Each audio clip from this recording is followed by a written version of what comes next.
Hello, and welcome to another episode of Fundy Tidings. I'm your host, Jay Remer, and with me today is Alison Smith, New Brunswick's parenting coach. Welcome back to the show, Alison. So great to be here. Thanks, Jay. It's great to have you back. It's been almost a year, I think. At any rate, lots of things have happened. And so we're going to talk about a few topics today that will hopefully bring more awareness to some of the issues that parents face and how they can become more relaxed and effective in parenting. So it's back to school time now for parents, and the kids are getting back into their regular routine, which can be somewhat hectic.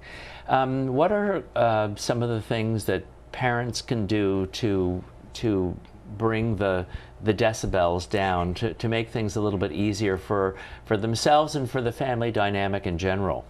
Sure. Well, preparation is important, as we've all heard and we all know.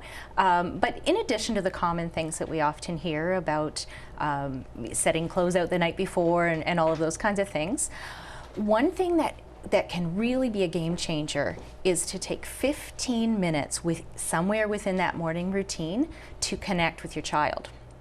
So that could be sharing a story together, sitting with them, sipping your coffee while they have breakfast, and just talking about the things they're looking forward to that day. Could be snuggling in bed before everybody gets up. I'm one who likes to sleep in, so that's usually my go-to. And then there's definitely some coffee involved. But just having that little bit of time, 15 minutes really isn't that long when you look at the whole routine, but it goes a long way. It really serves to fill their cup for the day, and they feel taken care of, they feel connected, they feel grounded, that someone's got their back, there's somebody in the world who cares about them as they go out into the world that may not be as kind and comforting as that home space is. One of the things that sort of pops into mind is what is in it for you, the parent. So this 15 minutes, I mean, parents have been around. They know how to schedule their day, in theory. 15 minutes in the morning can be an eon. And so the advantage to the parent, I understand the advantage to the child, because it would be a grounding, connecting, important, nurturing moment. Is there a way to convince parents to sell it to the parents? That's what I'm wondering. Yeah. There are several benefits. A couple immediate ones. Our child is more cooperative. Because they feel part of the team, they feel connected, they want to work with us as opposed to in opposition. So when it comes time to jump in and get those things done and rush around if we need to, we're just feeling like more of a team. So that's a big one. Another one is if the child goes out into the world with their love bucket or their cup filled, when things happen throughout the day, they're more resilient. They can handle more of what comes their way. So by the end of the day, they may not be as depleted. And what often happens with families, especially if their child is new to daycare or new to school, they come home and the teacher says, oh, they're wonderful, they're well behaved, things go really well, they're happy, they're smiling. But then the parents report that when they get home, the child has a complete and utter meltdown. They just can't take it anymore. And so the parent wonders, is it something I'm doing? Maybe I'm not as good at discipline as the care provider, what's going on? And often it's that the child is just depleted and they're overwhelmed and it's just been too big of a day for them. And so they have to come home to their safe place and let all of that out. So if their cup is more full before leaving, it's less depleted by the time they get home in many instances. So there's less of a meltdown and less of a trying to play catch up of what happened that day and trying to get our children feeling more calm and centered. One of the things that I'm wondering about, because what you're saying makes perfect sense, but if we weren't raised that way, it's a big jump to change from the habits that we're used to to this new way of doing things. And I'm wondering if there are any small steps that can make this transition easier for the parents, because it's fine to say, you know, this is what you want to do. But if we're programmed to do something else, even a simple spend 15 minutes can be overwhelming. And I'm wondering if I often find taking small steps can be helpful. How do you make it possible for parents, because you've had a certain amount of success in this program, how is it that parents can break these sort of big steps down into little ones? Is that a fair question? Certainly. It's really important to break it down into steps. Excuse me, it makes it a lot more manageable. One is to work on keeping ourselves calm as much as we can. And if things are coming up for us, we feel we're getting triggered by the same kinds of things. For instance, our child won't finish breakfast, and for some reason that just drives us crazy.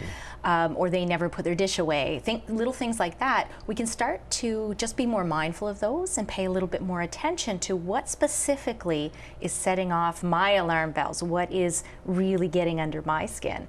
And as we become more aware, then we can be more reflective and just say, oh, I notice I'm getting upset right now. I wonder what that's about, and just getting curious about it, as opposed to just going with it and getting caught up in that emotion. So being more mindful and keeping ourselves as calm as we can. There are lots of ways we can definitely talk about in the future in terms of keeping calm. Deep breaths we know is the go-to, but a lot of it is practice as well. So really, a parent needs to just become aware of their own behavior. And because so many times you see frustration, you see parents losing patience, and it is because they snap. They've run out of the ability to cope. Right. And so, just like our kids when they come home from school after a tough day. And it can turn into quite a vicious cycle, I would imagine. So bringing that all down to let's just take a step back and relax is one of the techniques that I guess you encourage parents to do. Yeah, and realizing that once our child or us gets to that point where we're starting to lose our cool, it's already getting too late. That's the toughest time to then take a deep breath or a step back and find another solution. One thing that we can do is make sure that we're always taking care of our own needs first. Just like the airline where they tell you to put your own mask on first before helping someone else, we need to make sure that we're taking care of ourselves, we're keeping ourselves a priority with all of the other priorities that modern parents have, of course. And if we have a need, finding a way to get that met before we ever approach our child and help them with what it is that they need. We need to make sure that we're taking care of what we need first. We're getting ourselves ready first so that we can be fully present and not distracted by the clock or racing or rushing or reacting and becoming emotional by the stress of getting ready. Right. So parents obviously raise their children, but so do the teachers, because they spend a lot of time during the day with the teachers. Is there an opportunity where parents and teachers need to get together and talk about this routine and how they start the day and all of this? Is there a team? Is there a benefit to working as a team with the teachers, or is this something that really parents need to figure out for themselves? It depends. In certain situations where a child is really struggling, for instance, or the parents are finding they're having an extra hard time with things, certainly approaching some of the other professionals involved in your child's life can be very helpful in developing that team effort. Obviously, communication between home and school or home and daycare is really important. For instance, last year, if my son woke up extra tired, I might send in a note or tell the daycare provider, look, he's had a rough morning, just a heads up, he might not be at his best today.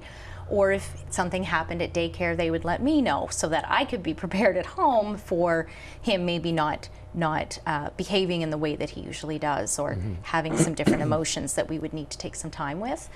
But for most families, just the occasional back and forth conversation with those other care providers is usually all that's necessary. In terms of a morning routine, that can be something just developed by the family, and each family has their own sort of rhythms that works for them. Now, what happens when, say, you move, say, from one town to another town? You have to change schools, you have to change daycare, all of this kind of thing. That can be disruptive to everyone. What do you recommend people do in those kinds of situations to make it less stressful? Certainly. A lot of conversation is always important. I'm all about talking. My introverted spouse might disagree, but I love talking. But it's really helpful for the kids to have those conversations and help prepare them and let them know what to expect, or go through some different plans. Well, if this happens, we can do this. Or if this happens, we're going to, as your parents, we'll take care of that. That can be helpful. If possible, or whenever possible, when there's a new school or a move or a new babysitter, for instance, the slower the transition, the better in most instances. So if they can come for a quick visit and a play, for example, or you can go to the daycare for an hour, play for a bit, and then just go home and do your regular routine at home. And then every day you can increase the time a little longer. That generally is better for kids than plunking them in full-time 5 days a week all of a sudden. However, that's not the case with a lot of families. So another thing that we can do is about connecting, and there's sort of three types of connection that we want to do there. When we talked about the morning routine and connecting first, that's important. At the end of the day, helping our child feel connected to us again when they get home, allowing time and space for the emotions or the discussions, things that are on their mind. That's important. But also important is a connection between the parent and the care provider. So make eye contact when you arrive, say hello, smile, have a little bit of a conversation. That lets the child know that this is someone who's kind, who's safe, who the parent can rely on and connect with. So okay, maybe it's okay for me as well. So you lead by example. So if you can demonstrate to the child that this is a trustworthy person, the child will feel that that person is trustworthy also. Exactly. Yeah. And one other really powerful piece of connection is between the child and the care provider. So you want to help the child identify what is showing that child care provider likes the child. Oh, she smiled at you, she must like you. Or she sent me a note and talked about how well you did today when you did this new thing. You know, she must really care about you to take the time to do that. And when we feel that we're liked by someone, we automatically want to reciprocate and like them back. So if we can start to create that connection or that bond and interaction relationship between the two of them, that can help foster things as well. And the reverse is true as well. If the child says something nice about the teacher or the new babysitter, let them know about that. And then they'll feel good, and the good feelings just keep going and keep growing, and that helps build the relationship for the child who's new at this whole human relationship thing. Also, pointing out things that they might have in common can be a powerful way to help them identify with each other and get to know each other. Right. So, you know, from a practical point of view, taking the time to communicate with children is something that many of us simply were not brought up with, and we feel awkward because we may feel that we're not doing it right. We may feel that this is a waste of time. I grew up without this. Why does this child need to be my friend and be communicated with in this way? So there is a leap that's required, and it's an important leap, because I think that it is important that children be more parented, so to speak, than maybe they have been in the sort of permissive world that a lot of us grew up in. How do we make that step? Because I think it's really what the viewers need to understand is how to do it, and that I think they get that it's important, but it feels different. And how can we how can we make it so that it feels less awkward? The easy answer, or the simple answer, is practice. A little more detail. Noticing when we interact with a child, noticing their response. You can see them light up when we ask them a question, or a real question, like something about their opinion or something they enjoy doing. Just like us, we love to talk about ourselves. If you ask a child what they're interested in, you will see that spark. And that encourages us to do it again another time. Also, being as true to ourselves as we can. If we're not a humorous person, we don't need to feel that we need to force that humor with a child. They're so perceptive. They'll pick up on that, and they'll feel that we're being disingenuous. So, being our real, true selves with them, and having real conversations can go a long way to feeling more comfortable with it. We don't have to be a certain type of person to interact with a child. We can be ourselves, and they really appreciate that. Well, I know changing habits is really an important thing, and I know that for myself, you know, when I have to, suddenly I've got to do practice is actually really important. And so I guess for parents who grew up in a sort of a non-communicative household, communicating is a new sport. And so getting used to that, it actually comes more quickly than I guess a lot of people would probably realize. Another question that pops up is that of independence.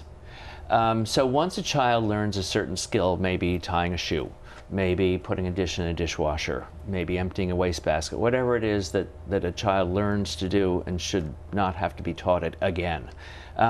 How do we encourage independence so that children actually feel the confidence and they feel the significance of that confidence? Is that a topic that you address? I hear from parents a lot that independence, again, specifically with that morning routine, is very important. They know that their child can tie their shoes. They know they can clear their dishes. It doesn't mean that the child can always do it. And I'll explain that a little bit. So just imagine that you've come home from work, you've had a really bad day, somebody has just been after you to do things a certain way, and you've been making mistakes, or you had an issue with a colleague or a client or something like that. And you come home, and even though it's your job to do the dishes, you just can't face the dishes today. Yeah, you're perfectly capable of doing the dishes. How about you go do it? You know, that wouldn't feel good for us. And it's hard on our kids too, to have this expectation that's almost at a higher level than we have for ourselves for some things. We cut ourselves some slack. Sometimes if we're having a bad day, you know what? I'm gonna do that laundry tomorrow. I know I should do it today, and I told myself I'm gonna do it every day, but it's gonna wait. And we give ourselves a little grace there. It's important to give our kids a little bit of grace as well. Maybe they can physically take a dish and put it in the dishwasher, but maybe they're just so tired, they're new to school, or they had a fight with a friend. We can do that for them. It doesn't mean that they're never going to do it again because, oh, we did it for them that one time. It actually goes a long way to building that bridge between us, that in our family, we take care of each other. Right. So that is one thing. But encouraging them if it's a regular day and we know that they can, and maybe they're just dragging their heels, or we're starting to feel a little bit of that power struggle, which happens. We push a little bit, they push back, we push more. Okay, who's going to win? That never works out well for anybody, regardless of who officially wins. But encouraging them to do things for themselves, it does increase their confidence. So one thing that we can do is not to overload them with too many expectations at once. So we can teach one skill, we can have them practice that skill. So when we teach it, we want to be really explicit and break it down into pieces and steps. So when you get ready in the morning, you need to brush your teeth and you need to brush your hair. We know what that means, but maybe we have to break it down further. Okay, you get your toothbrush out, you get your little cup of water, you get some toothpaste on there, and breaking that into steps and focusing just on that for a while, and then we help them with their hair, and then we help them with their shoes. But then after a few days of practice, they've got that down, we can go on to adding on the next thing. Another part of that could be to have a list of things in order that they need to do. So for a younger child, it could be pictures. For an older child, it could be written out. But one important note here, if a parent has one of those children we refer to as spirited, one who likes to be in control and engages in those power struggles easily, one thing that we can do, because we know we have to get these things done, and we know we don't want to fight about it every morning, what we can do is, we have all the 5 steps, but they can choose the order. So that gives them some sense of confidence and control over their own world, but it still gets everything done that we need to get done. There is a natural inclination, I think. I mean, I'm certainly not a child psychologist, but boundaries are a big deal for all of us. And we're always pushing boundaries to see where the boundaries actually are. And so a healthy child, you know, an intellectually, mentally healthy child is going to seek boundaries, and the only way they can do that is by pushing the envelope. And there's a certain amount of that a parent is going to tolerate, and then there's going to be those days where, you know what, I'm not playing this game today. And that's a tricky one. And how do you sort of have those kind of a time out, like, okay, you know what, I'm not fighting today, and but you're still going to do this because I'm the parent, and the deal is that this is how it has to be. How can you do that firmly without it being a touchy-feely, you know, oh, you're such a wonderful child all the time, because that would obviously give wrong signals too. Is there a short and a long answer for that one, or? Unfortunately, there's no short answer. It's a very complicated issue. But it does boil down to relationship. The people that we feel have our back and have our best interest at heart, we will work for them and with them much more readily than someone who we interpret as coming down on us and trying to control us. And we may have every intention of working with our child, but we need to check in and see what that interpretation is from the child's perspective. So if they feel like we are trying to run their world, and they are one of those children that doesn't put up with that, doesn't feel good about themselves in that situation, we need to find ways to reach them. And the relationship is really the key, and the kind of relationship that we foster. Obviously, there are some things that have to happen. For me, the deal breakers, safety and health. Health, there's a little bit of leeway. So teeth brushing, maybe we might skip it one morning. Right. But if it comes to the street, then yeah, we have to have really clear boundaries. And a lot of that can be done through conversation, storytelling. Oh, there was this time my sister tried to do this, and this is what happened. Asking questions. What do you think would happen if we didn't look both ways? What could happen? And so having those kinds of discussions with them, getting them to think through the possible consequences of something, can go a long way, because then it's coming from them. It's not someone who's just dictating everything that they need to do, and they don't really understand why. When it comes from them and we explore it with them, they're much more likely to be on board with it.